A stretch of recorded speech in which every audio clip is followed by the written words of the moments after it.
call the Honourable Shane Jones. Firstly, Mr Speaker, greet you and your colleagues for the beginning of this year and our colleagues throughout Parliament for what will be, as the former Speaker just said, a battle. And, sir, I want to start by identifying a few of the themes that are going to ripple through our discussions as parliamentarians, our debates this year in the Māori area. And then, sir, I want to come back and talk about the tawdry speech and the very dismal performance given by the Prime Minister as reflected in his failed attempt to appear as hot as Miss Hurley. Now, firstly, sir, let the record show that that very pompous speech given by someone who currently enjoys his lifelong dream, the Attorney-General, for a mercifully short period of time, overlooks one single fact. This side of the House, sir, and Dr Cullen brought into this House and passed through this House the largest single restoration of land and the largest single restoration of capital into Māori hands through the Kaingaroa Plains claims.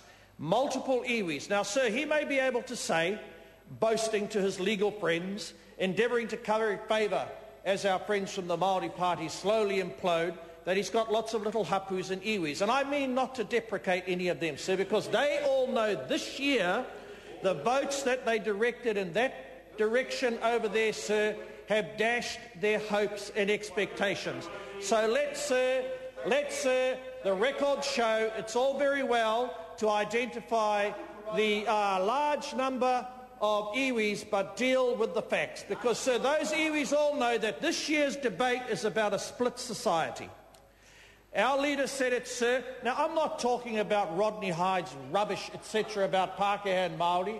I'm talking about the fact that the only people in New Zealand who are going to enjoy the opportunity to enrich themselves are merchant bankers and their attendant parasites, otherwise known as corporate lawyers, and a narrow caste of New Zealanders, sir, who enjoyed a disproportionate benefit of the tax giveaway under John Key's tax policy. They are the only ones, sir, who are going to be in a fit state to actually come forward and gobble the shares that are going to be made available in a garage sales style, sir, and they are the ones who are going to be rewarded for continuing to support, sir, those very foul policies. Now, sir, it could be said that the SOEs need to be sold purely for fiscal reasons. Well, Sir Bernard Hickey, and indeed an economist working with Mr Morgan, Gareth Morgan, this morning said those aren't the reasons. There are no compelling reasons as to why the descendants of Faye Rich White need to enjoy privileged access to this bout of SOE sales. OK, so, sir, if it's not purely for fiscal policy, maybe, sir, it is perhaps, sir, don't worry, I'll get to iwi very soon. Perhaps, sir, it may be about social transformation, i.e. turning New Zealand into a share-owning democracy. Well, if that's what the Prime Minister is promoting, let's have that debate. Don't mask it, sir, under $300 million borrowing a week, etc., when in actual fact, sir, the government's finances in comparison to a host of other nation states are actually in quite a strong state, purely because, sir, our former Deputy Leader, Michael Cullen, took the hard route. No, sir, the SOE sale masks the fact that there is no both economic strategy, but this is a reward for the shadowy forces that have always supported that Prime Minister. They, sir, want to come back and get hold of monopoly, rent-gouging assets, which for a short period of time may be with mums and dads, sir, but the instructiveness of the contact episode, sir, shows they'll soon disappear into foreign ownership. So not only will that worsen the vulnerabilities, etc., around our energy estate, sir, worsen the amount of capital that disappears overseas, it will worsen the split, sir. And there's a narrow caste of people that will enjoy a disproportionately growing percentage of the nation's wealth. And, sir, somehow that's all going to make us richer. All, sir, that will do will be to widen the chasm. So this is an election debate, sir, that we look forward to. We're going to love having it, because the reality is New Zealanders will hear from this side of the House, sir, that there's just a very, very tiny percentage that are going to enjoy. Now, sir, I want to talk, sir, about the most recent, as well, United Nations report. A United Nations report, sir, that received a submission called Tamariki Māori, Māori children. A report, sir, that lambasts the current government. A report, sir, that reminds day-to-day New Zealanders that the well-being stats of our most vulnerable people, and that's who they are, Mr. Key, children, are being shafted. Now, sir, not a single word from Dr. Peter Sharples, who paraded, kapahaked, hucked, yelled, and took all sorts of characters with him to the other side of the world to boast his credentials about a UN Declaration on Indigenous Rights. This is the UN report, sir, that really counts. This is the one that shows the very people that sent him here to Parliament are not enjoying a single element of well-being growth. They're actually enduring, sir, worsening employment stats, worsening health stats, worsening housing situation, worsening criminal stats. And what do we hear, sir? What do we hear? We hear it's all Hone Harawira's fault. We hear it's all Hone Harawira's fault.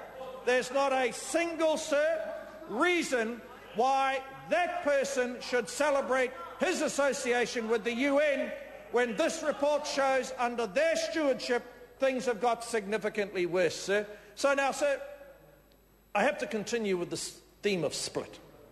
It was evident, sir, while we were in Waitangi, that the co-leader of the Māori Party used an opportunity, sir, to go touting, scouting for alternative candidates to run against their colleague, the sitting member.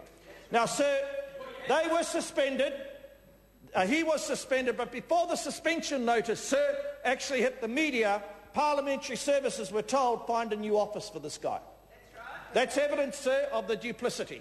But we know, sir, that you're going to get those double standards because the architect sits next to Dr. Sharples.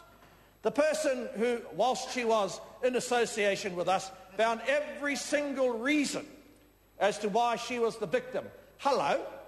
She's continuing on, sir, and somehow Māori voters are going to view that party as a stronger proposition. Māori voters are going to view that party as a more credible bunch of representatives for their interests. No, sir. The split society is splitting them. And when a house is split, sir, that house eventually falls. It may not completely fall this election, sir, but fall it will. And at that point, sir, what the Māori will say, as we do on the marae, in our oratory, the political representatives who have misled their people, practiced duplicity on their own, showed an inordinate level of grovelling to the Prime Minister, acting as if they're in Alice in Wonderland, like the lion who finally finds a bit of courage, the Wizard of Oz, rather, to find the courage, the lion that found the courage. And the Prime Minister said, I want to govern again with the Māori Party. Not an hour went by, Dr. Sharples begun his character assassination of Hone Harawira in order to prepare the bride for the Prime Minister the next time round.